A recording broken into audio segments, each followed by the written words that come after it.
Halo Sobat Mahasiswa, kita bertemu kembali di seri pembelajaran mengenai pengelolaan keuangan negara pada mata kuliah pengantar pengelolaan keuangan negara 2. Dan topik kita kali ini adalah mengenai penyelesaian kerugian negara, di mana topik sebelumnya kita bicara tentang pemeriksaan pengelolaan keuangan negara dan pemeriksaan tanggung jawab keuangan negara, maka siklus ini akan dikaitkan. Jadi ketika dilakukan pemeriksaan, maka siklus berikutnya adalah siklus penyelesaian kerugian negara apabila dalam pemeriksaan pengelolaan dan tanggung jawab keuangan negara tersebut memang ditemukan adanya kerugian negara.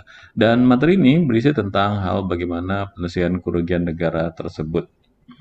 Tujuannya tentu saja agar Anda selaku mahasiswa mampu memahami penyelesaian kerugian negara. Ada 6 materi yang akan kita bahas. Yang pertama dasar hukum, pengertian, tujuan, domain hukum, dan prinsip penyelesaian kerugian negara. Yang kedua prosedur umum dan tim penyelesaian kerugian negara atau TPKN. Kemudian yang ketiga penyelesaian kerugian negara, baik kerugian negara dalam bentuk tuntutan ganti rugi atau biasa disingkat dengan TGR atau tuntutan perbendaharaan disingkat dengan TP.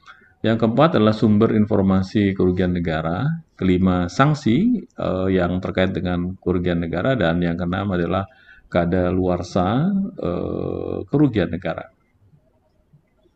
Berikut inilah dasar hukum yang digunakan terkait dengan penyelesaian kerugian negara. Tentu saja yang pertama adalah undang-undang terkait dengan keuangan negara. Sekali lagi ini yang selalu saya sampaikan adalah payung hukum, atau kalau rumah itu atapnya gitu ya, adalah keuangan negara, yaitu Undang-Undang 17 tahun 2003. Kemudian terkait dengan pelaksanaan perbendaharaan negara diatur di Undang-Undang Nomor 1 tahun 2004. Dan kemudian minggu yang lalu kita sudah bahas tentang, atau materi sebelumnya kita bahas tentang pemeriksaan pengelolaan dan tanggung jawab keuangan negara yang diatur di Undang-Undang Nomor 15 tahun 2004.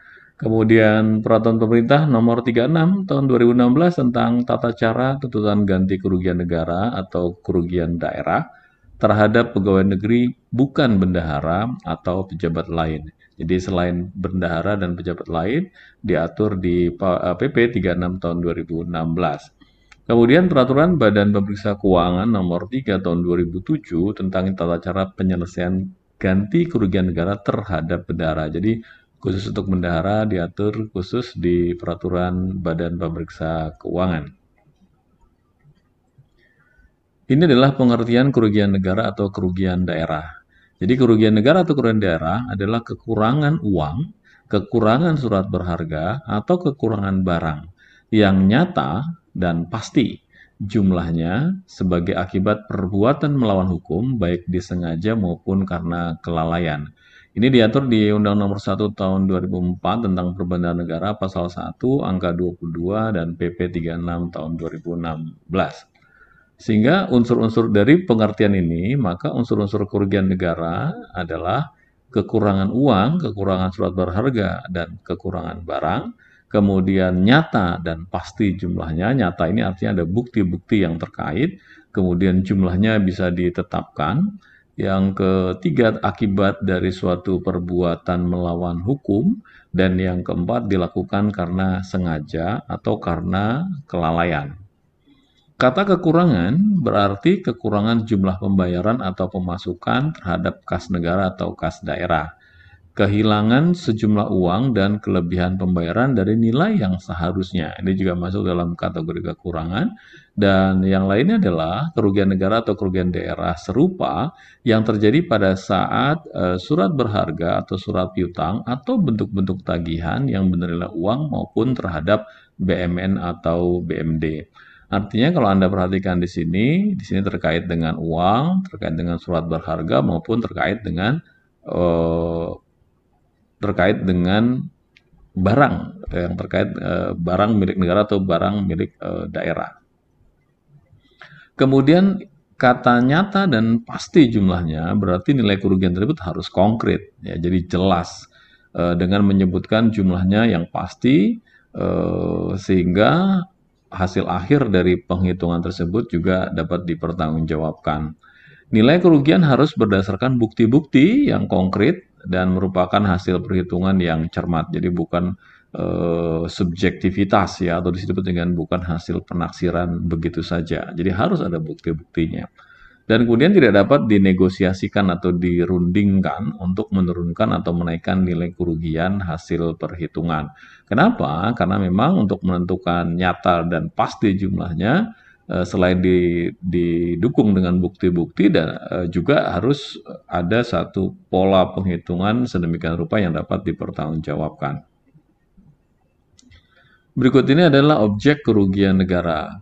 Kalau kita bicara keuangan negara, maka tentu saja apabila ada hal yang merugikan, maka kerugian tadi kita sebut dengan objek kerugian keuangan negara, di mana sama dengan objek keuangan negara, yaitu menyangkut APBN dan juga APBD. Kerugian negara ini terjadi karena adanya perbuatan melawan hukum, baik disengaja ataupun karena kelalaian. Bentuknya bisa berupa uang, barang, dan surat berharga seperti yang tadi sudah dijelaskan. Kemudian nyata, pasti besar, nyata dan pasti jumlah atau besaran nilai kerugian negaranya. Kemudian penanggung jawabnya juga sudah jelas, yaitu pejabat atau pegawai negeri atau bendahara. Kemudian bentuknya berupa tuntutan ganti rugi atau TGR atau tuntutan perbendaharaan atau TP. Dan jenis penyelesaiannya tergantung dari subjek pelaku kerugian negara. Ini gambarannya. Dan kemudian tujuan dari penyelesaian kerugian negara atau kerugian daerah adalah di Undang-Undang Nomor 1 Tahun 2004, khususnya di penjelasan pasal 59 ayat 1 dinyatakan bahwa penyelesaian kerugian negara perlu segera dilakukan untuk mengembalikan kekayaan negara yang hilang atau berkurang, serta meningkatkan kedisiplinan, disiplin di sini, dan tanggung jawab baik para pegawai negeri, pejabat negara pada umumnya, maupun para pengelola keuangan pada khususnya.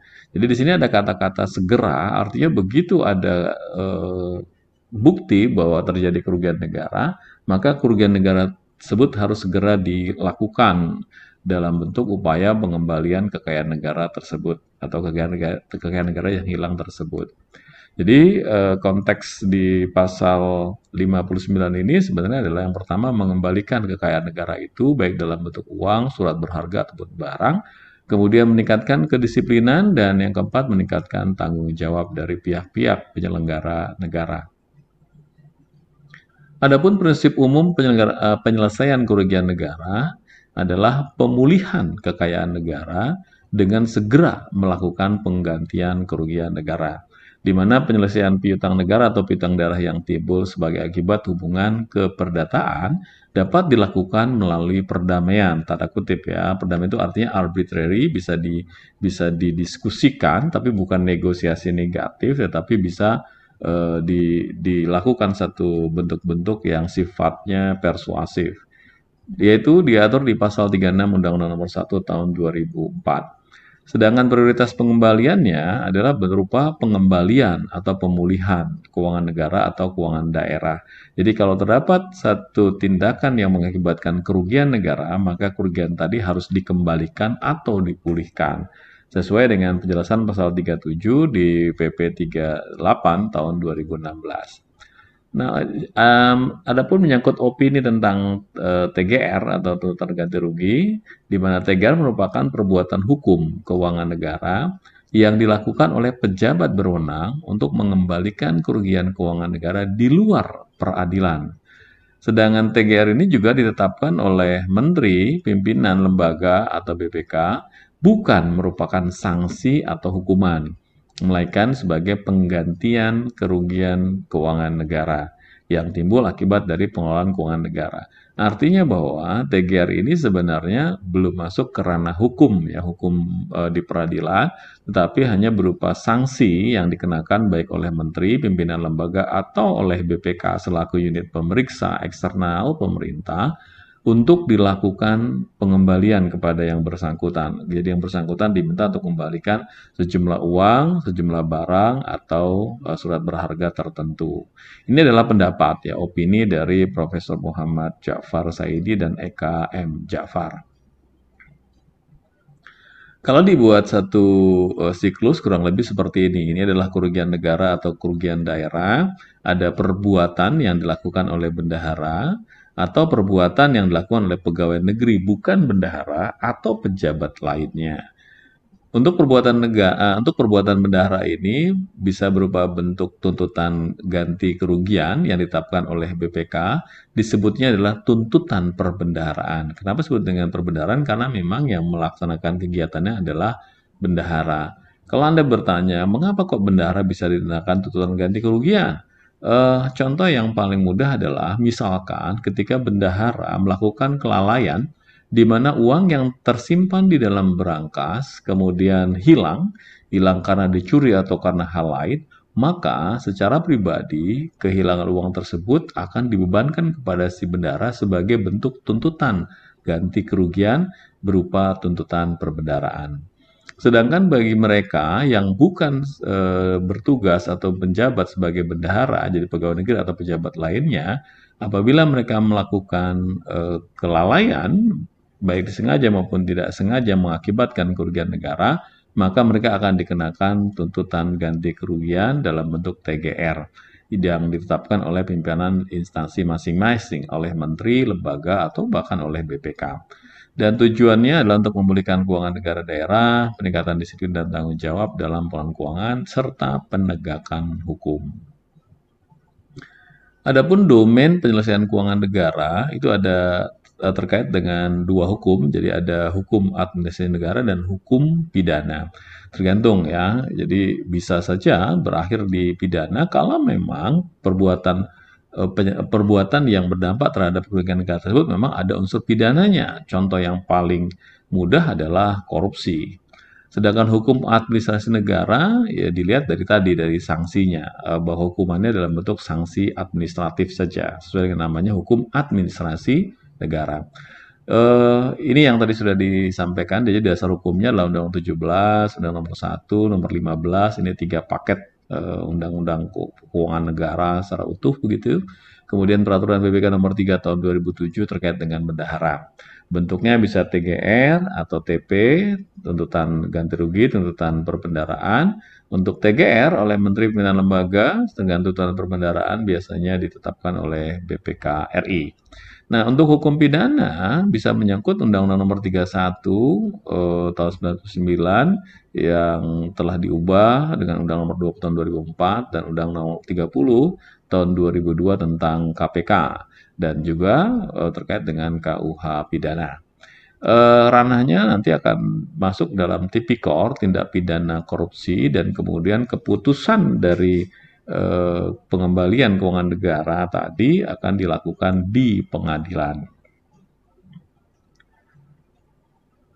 Ada beberapa jenis kerugian negara. Jadi yang tadi sudah disampaikan ini kalau dibagi dalam bentuk jenis keuangan negara, bentuknya seperti ini. Berdasarkan subjeknya, kerugian negara dibedakan dalam kerugian negara bukan kekurangan perbendaharaan dan kerugian negara kekurangan perbendaharaan. Untuk kerugian negara bukan kekurangan perbendaharaan itu dilakukan oleh pegawai negeri bukan bendahara, oleh pejabat lain atau pihak ketiga. Pihak ketiga ini contohnya adalah penyedia barang dan jasa. Kemudian bentuknya berupa TGR. Sedangkan kekurangan perbendaharaan dilakukan oleh bendahara, bentuknya adalah tuntutan perbendaharaan. Adapun prosedur umum penyelesaian kerugian negara diatur di pasal 60 Undang-Undang Nomor 1 Tahun 2004 tentang perbendaharaan negara. Yang pertama adalah setiap kerugian negara wajib dilaporkan oleh atasan langsung atau oleh kepala kantor kepada menteri atau pimpinan lembaga dan diberitahukan kepada BPK selambat-lambatnya 7 hari kerja setelah kerugian negara itu diketahui. Jadi pihak atasan langsung itu wajib melaporkan. Bagaimana kalau atasannya lalai? Maka bisa saja si atasan ini pun akan dikenakan sanksi administratif.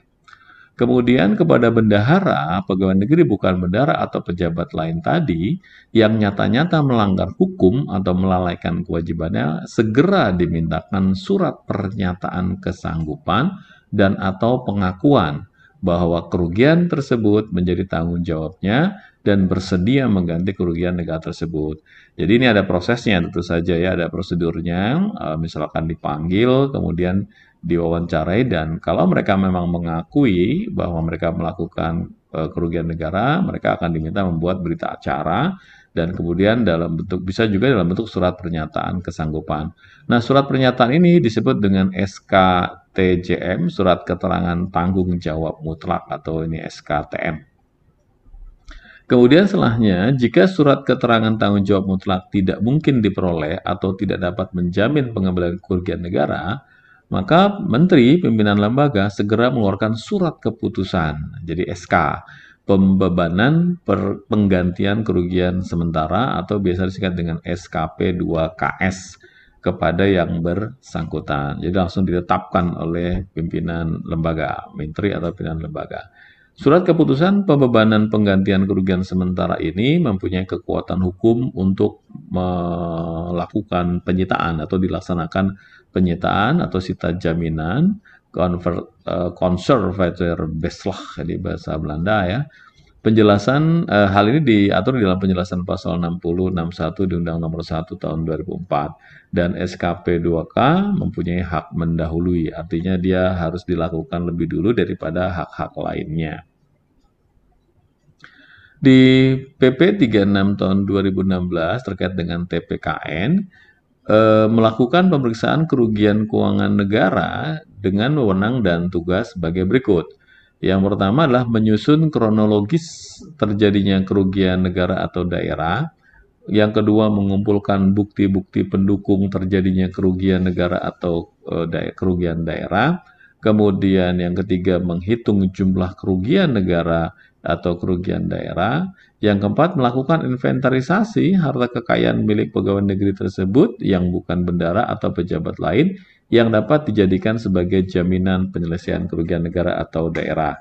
Dan yang kelima, melaporkan hasil pemeriksaan tersebut kepada pejabat yang membentuknya. Jadi tim penyelesaian kerugian negara ini tugasnya ada 5. Untuk mengumpulkan bukti pendukung ini berupa pengumpulan dokumen pendukung dan atau permintaan keterangan, tanggapan, klarifikasi melalui suatu wawancara kepada setiap orang yang terlibat atau diduga terlibat atau yang mengetahui terjadinya kerugian negara atau kerugian daerah yang dituangkan dalam hasil pemeriksaan. Bentuknya biasanya adalah berita acara hasil pemeriksaan. Sedangkan menghitung jumlah kerugian ini dapat meminta pertimbangan dari pihak yang memiliki kompetensi, yaitu pihak-pihak yang memang secara profesi mampu melakukan penghitungan kerugian negara. Biasa kita sebut dengan appraisal. Kemudian TPKN ini menurut Perka, Peraturan Kepala BPK Nomor 3 Tahun 2007 adalah tim yang menangani penyelesaian kerugian negara yang diangkat oleh pimpinan instansi yang bersangkutan. Jadi pimpinan instansi akan membentuk TKPN. Setiap instansi wajib membentuk TKPN, tim penyelesaian kerugian negara, dan TKPN ini bertugas membantu pimpinan instansi dalam memproses penyelesaian kerugian negara, baik terhadap bendahara yang pembebanan ditetapkan oleh, mohon maaf, karena terkait dengan Perka BPK ya, khusus terhadap bendahara. Sebenarnya TKPN juga bisa kepada non-pegawai, non-bendahara. Bila diperlukan, dapat dibentuk tim ad hoc. Tim ad hoc yang bersifat sementara pada tingkat satker untuk membantu TKPN. Tuntutan, kerugian negara bukan bendahara, bentuknya adalah tuntutan ganti rugi atau TGR. Kalau bendahara, bentuknya adalah TP, ya, tuntutan perbendaharaan. Pengertian tuntutan ganti rugi adalah suatu proses tuntutan yang dilakukan terhadap pegawai negeri bukan bendahara atau pejabat lain dengan tujuan untuk memulihkan kerugian negara atau daerah. Jadi Anda harus selalu ingat gitu ya, bahwa kalau TGR itu bukan kepada bendahara, sedangkan bendahara disebutnya adalah TP, tuntutan perbendaharaan. Suatu proses tuntutan yang dilakukan terhadap pegawai negeri bukan bendahara dengan tujuan untuk pemulihan kerugian negara atau kerugian daerah yang dipertegas di PMK, Peraturan Menteri Keuangan Nomor 218 Tahun 2017. Adapun subjek dari TGR adalah pejabat lain atau pejabat negeri bukan bendahara, termasuk CPNS. Dan objeknya bisa berupa uang, surat berharga, ataupun barang sebagaimana definisi dari kerugian negara. Adapun proses TGR-nya kurang lebih seperti ini. Jadi Kepala Satker membuat BAP, berita acara pemeriksaan, Apabila terbukti melawan hukum, sengaja maupun lalai, Kepala Satker mengupayakan penyelesaian secara damai. Tanda kutip ya, damai ini artinya bukan negosiasi, tetapi memang dalam bentuk persuasif melalui sebuah surat keterangan tanggung jawab mutlak dengan jatuh tempo maksimal 24 bulan atau 2 tahun.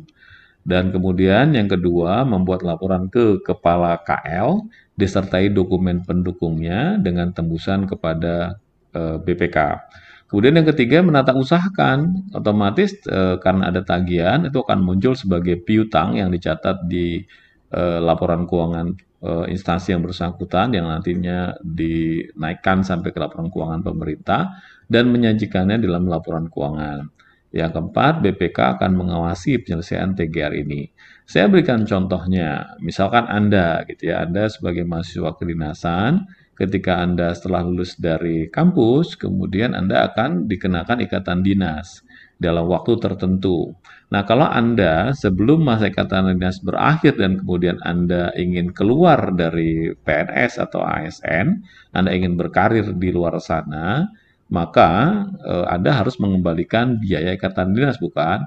Nah, ketika Anda setuju untuk mengembalikan biaya ikatan dinas tadi, Anda akan diminta untuk membuat surat keterangan tanggung jawab mutlak.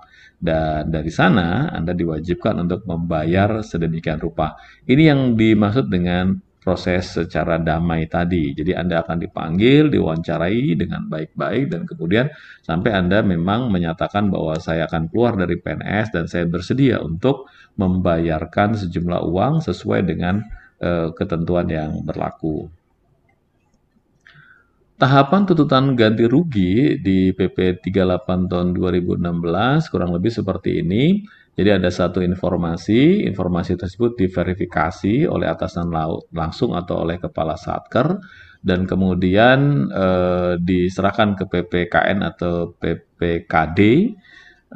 PPKN adalah pejabat penyelesaian kerugian negara, adalah pejabat yang berwenang untuk menyelesaikan kerugian negara atau daerah, dan kemudian TPKN dari PPK ini dibentuk TPKN atau TPKD, yaitu tim penyelesaian kerugian negara, tim yang dibentuk oleh PPKN tadi, yang bertugas memproses penyelesaian kerugian negara atau daerah. Kemudian dilakukan pemeriksaan, jadi dokumennya dilakukan validasi terhadap dokumen, kemudian dilakukan pengecekan terhadap dokumen, dan kemudian apabila perlu memang dilakukan pemanggilan kepada pihak yang diduga melakukan kerugian negara, dan kemudian dilakukan pemeriksaan dan dibuatkan berita acaranya. Kalau memang yang bersangkutan tadi terbukti secara sah, gitu, bukti-buktinya sangat valid, maka yang bersangkutan bisa dinyatakan untuk melakukan ganti rugi dan diberikan tuntutan ganti kerugian. Ketika mereka kemudian dikenakan tuntut ganti kerugian, maka bisa diberikan SK TJM, surat keterangan tanggung jawab mutlak, dan kalau mereka langsung membayar, dinyatakan lunas, disetorkannya ke kas negara.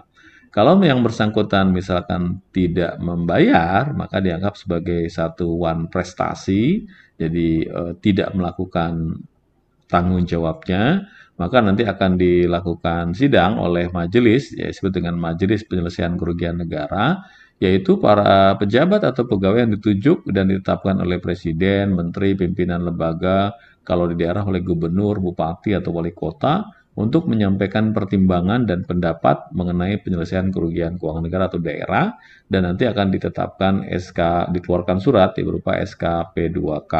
Dan kemudian surat ini nanti akan diteruskan ke DJKN, karena di DJKN ada satu direktorat yang khusus menangani piutang negara.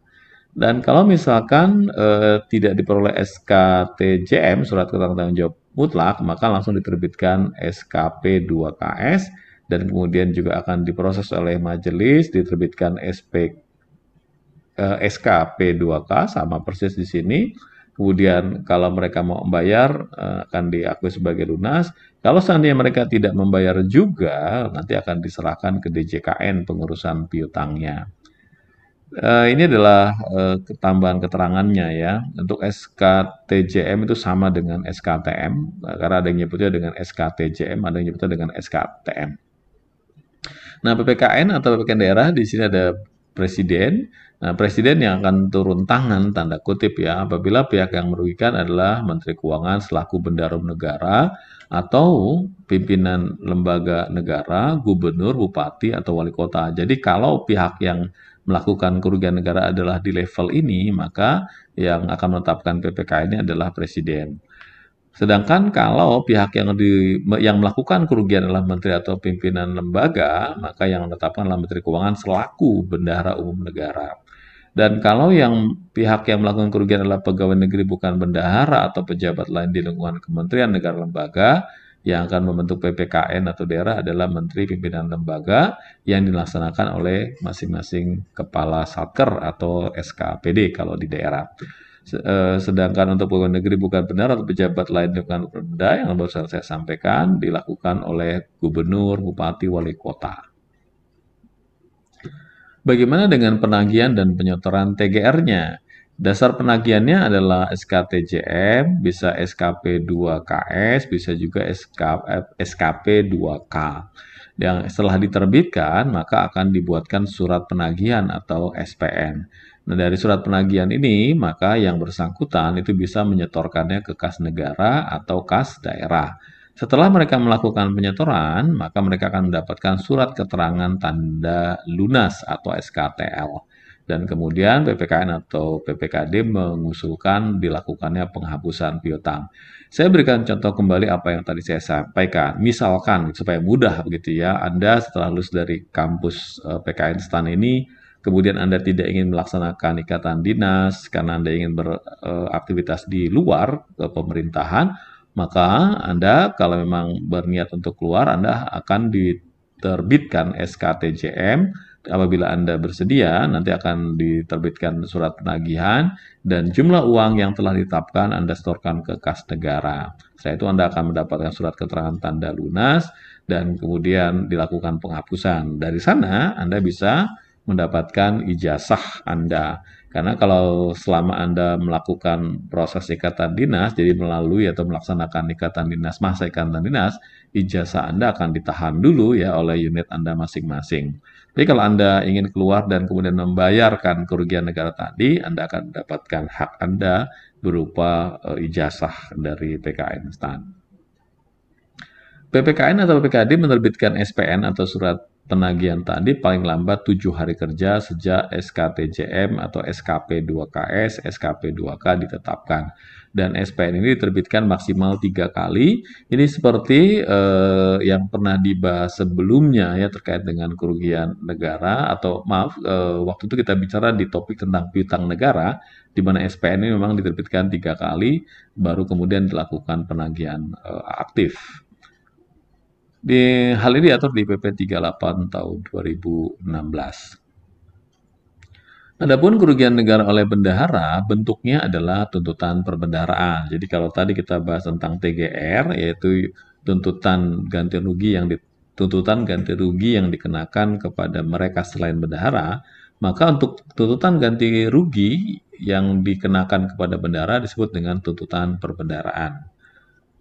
Bendahara adalah setiap orang yang diberikan tugas untuk dan atas nama negara untuk menerima, menyimpan, dan membayar atau menyerahkan uang atau surat berharga atau barang milik negara atau milik daerah. Diatur di Undang-Undang Nomor 1 Tahun 2004. Tuntutan perbendaharaan merupakan proses penentuan pengembalian kerugian perbendaharaan atau comptable accord kepada PNS selaku bendaharawan, baik bendahara uang maupun bendahara barang, yang karena kesalahan atau kelalaian langsung maupun tidak langsung telah menimbulkan kerugian bagi negara atas kepengurusan perbendaharaan negara yang dipercayakan kepadanya.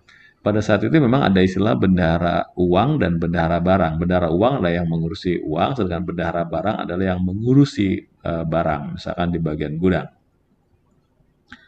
Proses secara umum, yaitu BPK menerbitkan surat keputusan penetapan batas waktu pertanggungjawaban bendahara atas kekurangan kas, kekurangan barang yang terjadi, setelah mengetahui adanya kekurangan kas atau kekurangan barang dalam persediaan yang merugikan keuangan negara atau keuangan daerah.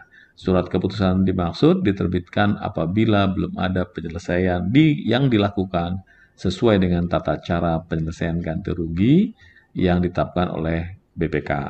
Kemudian bendahara dapat mengajukan keberatan apabila memang dia merasa keberatan atas tuntutan perbendaharaan tersebut atau melakukan pembelaan diri kepada BPK dalam waktu 14 hari setelah menerima surat keputusan tersebut. Artinya si bendahara ini punya hak ya untuk mengajukan keberatan atau pembelaan.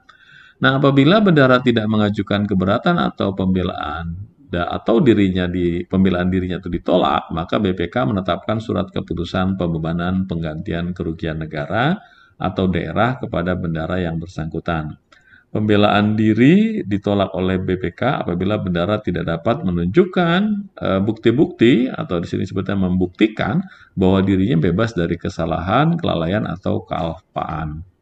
Jadi banyak kasus di mana bendahara biasanya melakukan kelalaian dalam melakukan pencatatan uang masuk dan uang keluar ya, yang mengakibatkan antara saldo kas yang ada di buku dengan saldo kas secara fisik berbeda.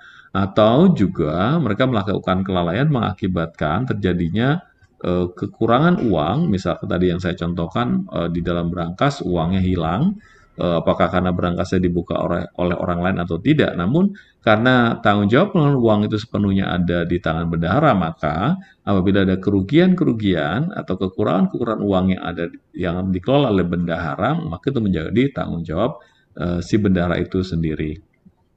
Demikian pula kalau seandainya dia melakukan kelalaian, ya, melakukan pembayaran yang lebih besar kepada pihak ketiga, ini pun menjadi tanggung jawab si bendahara.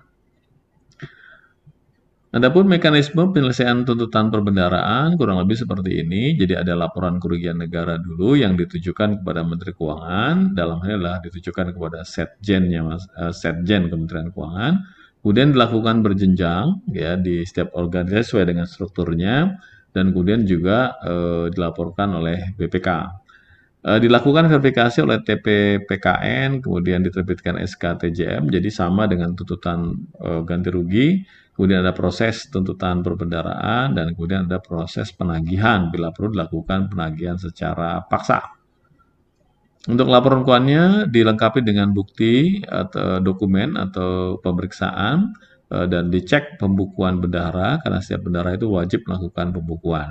Diajukan kepada BPK untuk mendapatkan penetapan, kemudian SK TJM ini dipulihkan maksimal 40 hari, sedangkan tuntutan perbendaharaan bentuknya SK pembebanan sementara atau SK pembebanan yang dilakukan oleh BPK.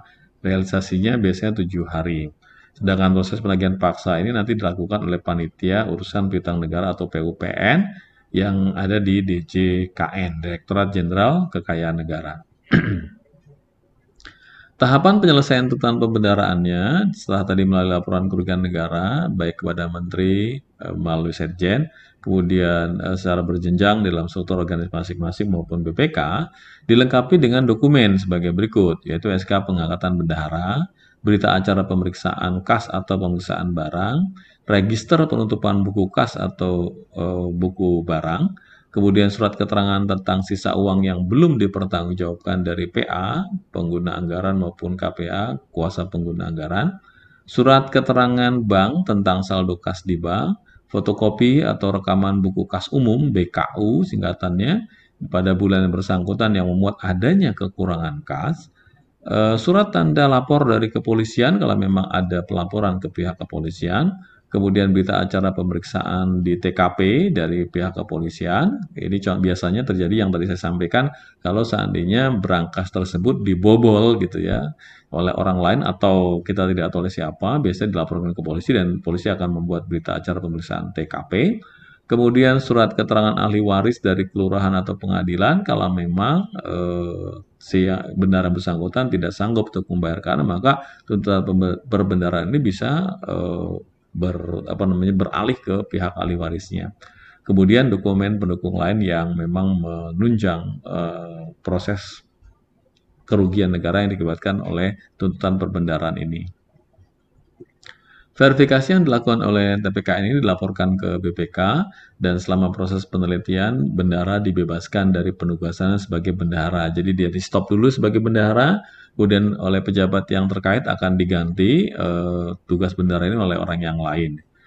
Ditetapkan melanggar hukum atau lalai, maka yang bersangkutan harus menandatangani SKTJM, surat keterangan tanggung jawab mutlak, kemudian menyerahkan bukti kepemilikan barang kekayaan lain atas nama bendahara sebagai jaminan, surat kuasa menjual dan atau mencairkan barang dan atau kekayaan lain dari bendahara, jadi kekayaan pribadinya itu harus dilaporkan dan kemudian diberikan kuasa untuk menjual atau mencairkan, misalkan benda-benda bergerak yaitu aset bergerak, atau bisa juga berupa aset tetap, rumah, dan sebagainya.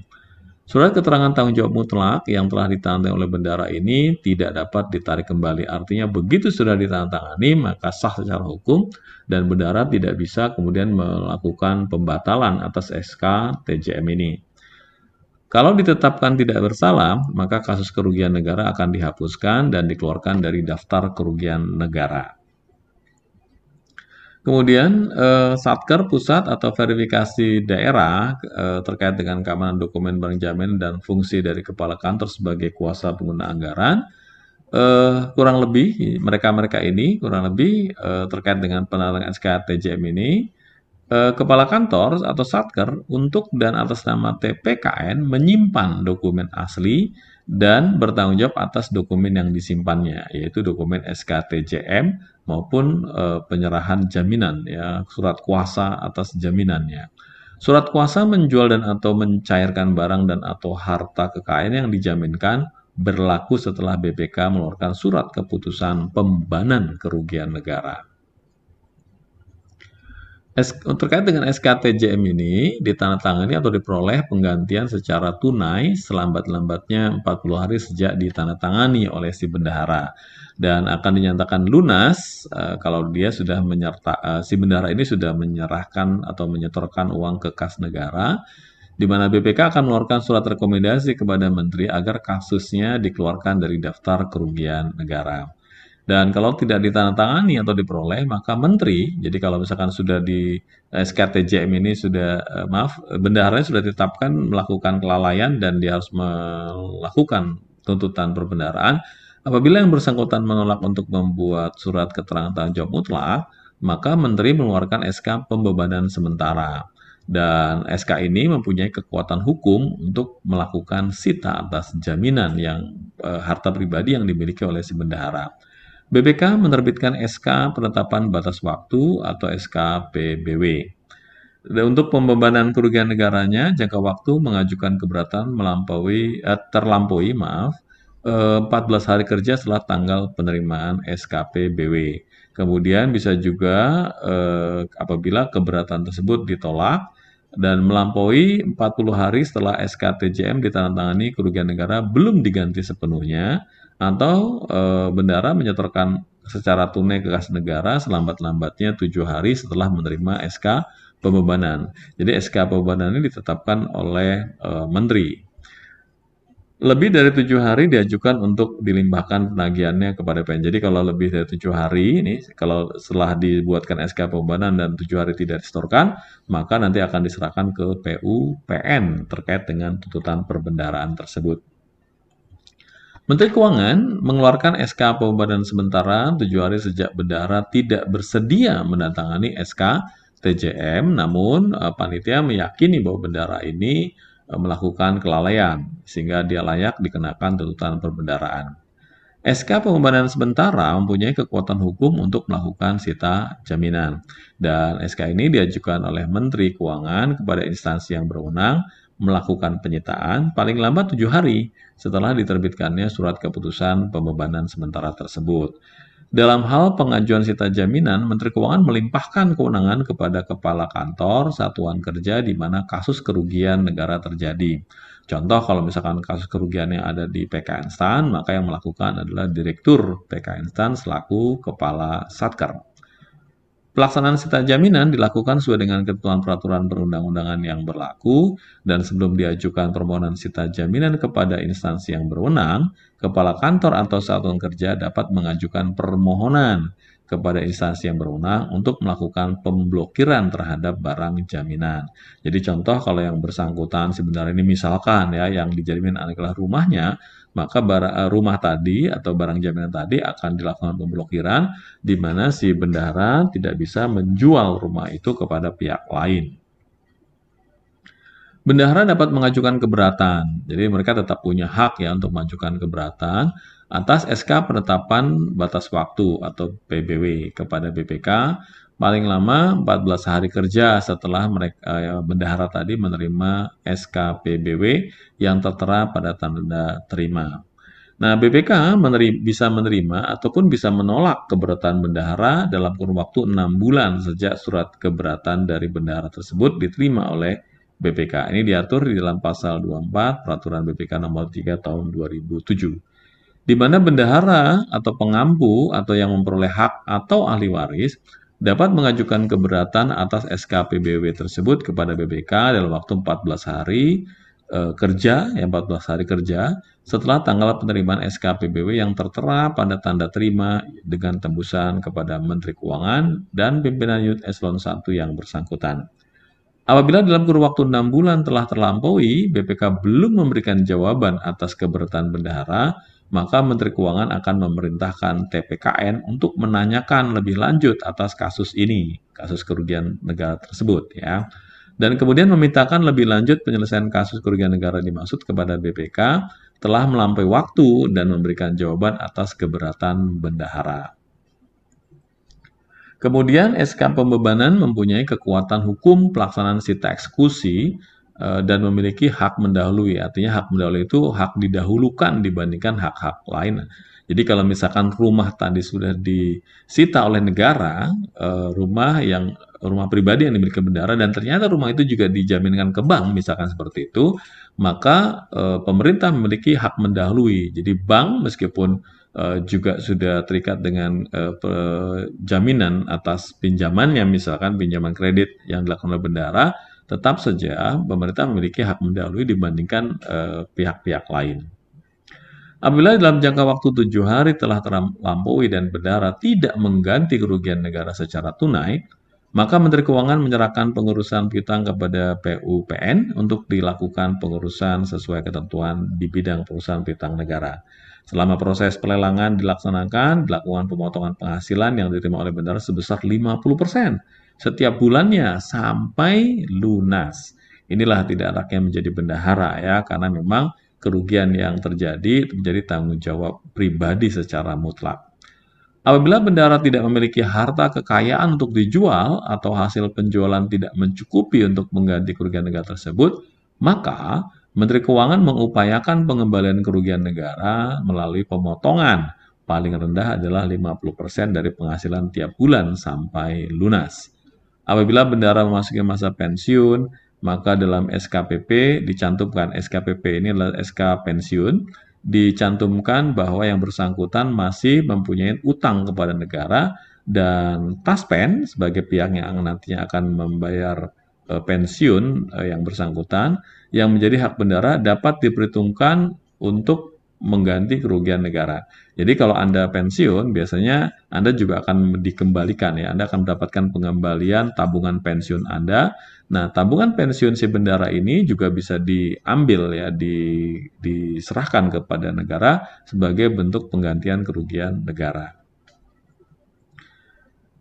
Ini adalah sumber informasi terkait dengan kerugian negara bukan bendahara, ini TGR, diulang lagi ya lebih lengkapnya di PP 38 2016. Jadi ini elaborasi hasil pengawasan yang dilakukan oleh atasan langsung, kemudian ada APIP, ini secara umum ya.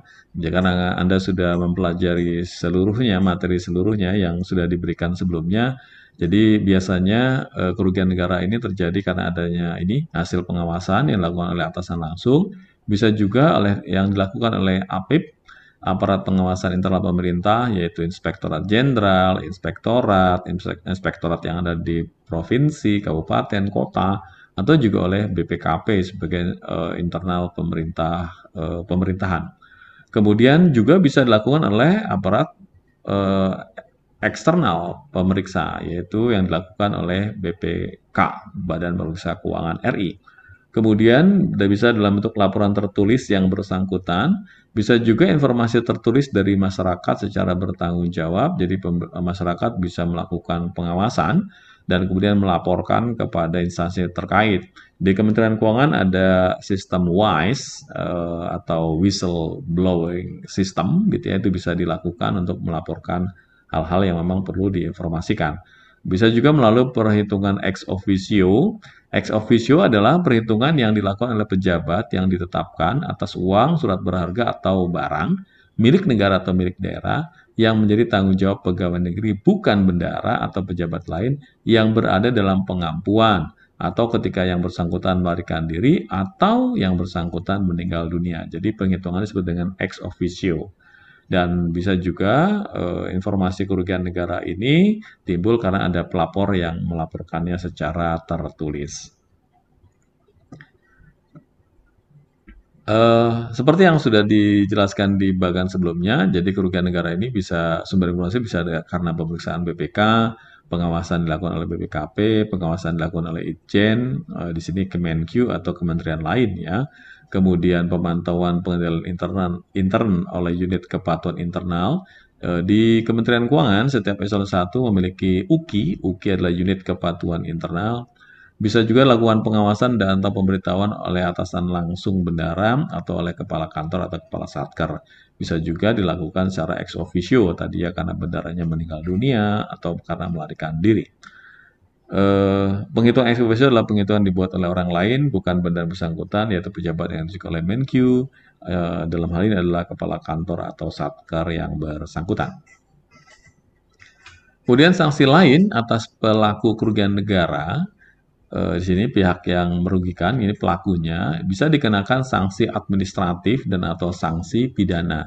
Sanksi administratif ini diatur melalui PP, peraturan pemerintah.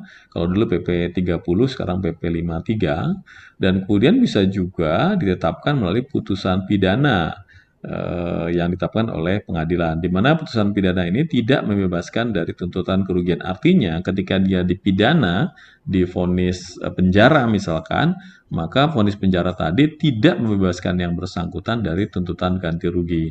Dengan kata lain, kalau di pengadilan diputuskan bahwa yang bersangkutan melakukan pelanggaran pidana dan dihukum badan, misalkan saja 2 tahun begitu, maka terhadap yang bersangkutan tetap juga diminta untuk membayar kerugian negara dalam bentuk tuntutan ganti rugi. Di pasal 17 tahun 2003 ada penjelasan mengenai sanksi administrasi, di mana di sana dijelaskan Menteri Pimpinan Lembaga Gubernur Bupati Wali Kota yang terbukti melakukan penyimpangan kebijakan yang telah ditetapkan dalam Undang-Undang tentang APBN diancam dengan pidana penjara dan denda sesuai dengan ketentuan yang berlaku. Artinya dia bisa dikenakan pidana penjara dan juga dikenakan denda untuk mengembalikan sejumlah uang, sejumlah barang atau surat berharga sesuai dengan ketentuannya. Pimpinan unit organisasi Kementerian Negara, lembaga, satuan kerja perangkat daerah yang terbukti melakukan penyimpangan kegiatan anggaran yang telah ditetapkan dalam Undang-Undang tentang APBN atau tentang peraturan daerah tentang APBD diancam dengan pidana penjara dan denda sesuai dengan ketentuan berlaku. Artinya kalau Anda perhatikan di sini, baik menteri, pimpinan lembaga, gubernur, bupati, kita sebut dengan pejabat negara, maupun kepala-kepala satuan kerja itu juga memiliki tuntutan yang sama. Bisa dikenakan pidana penjara, bisa juga dikenakan denda dalam bentuk pengembalian uang, barang, dan sebagainya. Presiden memberikan sanksi administratif sesuai dengan ketentuan undang-undang yang berlaku kepada pegawai negeri serta pihak-pihak lain yang tidak memenuhi kewajibannya. Siapa pihak lain ini? Contohnya adalah penyedia barang dan jasa, sebagaimana ditentukan dalam undang-undang ini. Kemudian bendahara, pegawai negeri bukan bendahara, dan pejabat lain yang telah ditetapkan untuk mengganti kerugian negara atau daerah dapat dikenakan sanksi dan atau sanksi pidana. Jadi Anda juga bisa lihat ini dipertegas kembali. Dan kemudian di PP 38, pihak yang merugikan yang telah ditetapkan untuk mengganti kerugian negara atau kerugian daerah dapat dikenakan sanksi administratif dan atau pidana. Ya, jadi dipertegas terus bahwa ini memang akan bisa dikenakan kepada pelaku kerugian negara. Sanksi administratif dapat berupa hukuman disiplin. Kalau di pegawai negeri gitu ya disebutnya dengan hukuman disiplin ataupun pembebas tugasan dari jabatan atau sanksi lain yang ditetapkan dalam peraturan perundang-undangan. Pembebasan jabatan, misalkan yang bersangkutan adalah pejabat eselon tertentu, bisa saja dibebas tugaskan atau disebut dengan didemosikan, ya, di non-jobkan, dan kemudian diproses kasusnya. Di Perkab BPK 3 tahun 2007 disebutkan juga sanksi administrasi dan atau sanksi pidana dapat dikenakan kepada bendahara yang ditetapkan kewajiban melakukan penggantian kerugian negara. Atasan langsung dan atau kepala satker tidak melaksanakan kewajiban dalam penyelesaian kerugian negara yang terjadi atau melaporkan ke BPK dapat juga dikenakan sanksi. Ini yang saya sampaikan di awal tadi. Jadi sebenarnya atasan langsung atau kepala satker itu wajib melakukan pengawasan kepada bendahara dan kemudian juga wajib melakukan proses, ya, kepada bendahara kalau si bendahara ini melakukan kerugian negara. Apabila atasan langsung atau satker yang tidak melakukan proses, maka mereka juga bisa dikenakan sanksi sesuai dengan ketentuan yang berlaku. Untuk sanksi administratif, hukuman yang dijatuhkan kepada pegawai negeri atau kita nyebutnya ASN, ya, sekarang, dan atau calon pegawai negeri sipil karena melanggar peraturan perundangan diatur di PP 53. Kalau dulu PP 30 nih, terkenal sekali dulu PP 30/80 tentang disiplin pegawai negeri sipil. Sudah diubah menjadi PP 53 2010. Dasar hukumnya ini ya Undang-Undang Nomor 17, kemudian Undang-Undang Nomor 1 2004 serta PP 53. Yang disebut dengan kedisiplinan itu adalah kesanggupan PNS untuk menaati kewajiban dan menghindari larangan yang telah ditentukan dalam peraturan perundangan dan atau peraturan kedinasan. Jadi ini diatur sedemikian rupa agar si PNS tadi melakukan kedisiplinan. Nah, kalau mereka melanggar, maka disebut dengan melanggar kedisiplinan. Ya, yaitu apabila tidak ditaati atau dilanggar, maka mereka bisa saja dikenai penjatuhan hukuman disiplin. PNS yang tidak menaati ketentuan sebagaimana dimaksud dalam pasal 3 dan atau pasal 4 bisa dijatuhi hukuman disiplin. Dengan tidak mengesampingkan ketentuan dalam peraturan perundangan pidana, PNS yang melakukan pelanggaran disiplin dijatuhi hukuman disiplin. Penjatuhan hukuman disiplin kepada pejabat yang berwenang menghukum dan tingkat hukuman disiplinnya biasanya ada 3 level, ya. Ada hukuman disiplin ringan, ada hukuman disiplin sedang, dan ada hukuman disiplin berat. Untuk yang ringan contohnya adalah teguran. Ya, teguran tertulis, disebutnya di sana teguran lisan, teguran tertulis atau pernyataan tidak puas. Hukuman berat itu bisa dipecat, ya, dari pegawai negeri sipil atau sekarang kita sebutnya dengan ASN. Dan ini terakhir, yaitu tentang kadaluarsa kerugian negara. Kapan kerugian negara ini menjadi daluarsa atau kadaluarsa atau lewat waktu? Mengenai kadaluarsa diatur di pasal 65 dan 66 Undang-Undang Nomor 1 tahun 2004. Di pasal 37 Perkab BPK 2007 dan juga di pasal 4849 PP 38 2016. Kewajiban pihak yang merugikan atau pengampu atau yang memperoleh hak atau ahli waris ya untuk membayar ganti rugi menjadi kadaluarsa kalau ini ya 5 tahun sejak diketahui kerugian negara. Jadi kerugian negaranya diketahui, setelah 5 tahun tidak dilakukan proses, maka 5 tahun setelahnya, jadi 5 tahun plus 1 hari, maka otomatis kerugian negara tersebut menjadi daluarsa. Jadi baik pihak yang merugikan, pengampu, kemudian ahli waris, itu dibebaskan dari tuntutan kerugian negara. 8 tahun sejak terjadinya kerugian negara atau daerah tidak dilakukan penuntutan ganti rugi. Jadi di sini kalau 5 tahun kalau sejak diketahui kerugian negara dan 8 tahun kalau memang tidak dilakukan penuntutan ganti rugi oleh pihak yang terkait, dalam hal ini misalkan oleh PUPN. Kemudian tanggung jawab pengampu yang memperoleh hak atau ahli waris untuk membayar ganti rugi kerugian negara atau negara menjadi hapus 3 tahun sejak putusan pengadilan yang menetapkan pengampuan atau 3 tahun sejak pihak yang merugikan diketahui melarikan diri atau meninggal dunia atau pengampu yang memperoleh hak atau ahli waris tidak diberitahu oleh PPKD atau PPK daerah. Karena memang PPKN atau PPKD ini wajib memberikan informasi kepada pihak yang bersangkutan. Kalau mereka tidak memberitahu, ya otomatis pengampu kan atau ahli waris juga tidak mengetahui bahwa ada tuntutan kerugian negara atau tuntutan permanen kepada yang bersangkutan.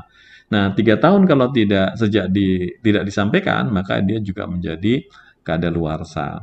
Namun demikian tentu saja, pihak-pihak yang terkait dengan pengelolaan piutang negara, kalau di sini gitu ya, yang diakibatkan karena negara, harus hati-hati agar jangan sampai prosesnya melebihi batas waktu kadaluarsa ini. Demikian penjelasan saya terkait dengan penyelesaian kerugian negara. Memang ini hanya sekilas saja. Untuk detailnya banyak sekali peraturan-peraturan yang terkait. Saya pun juga tidak hafal secara detail.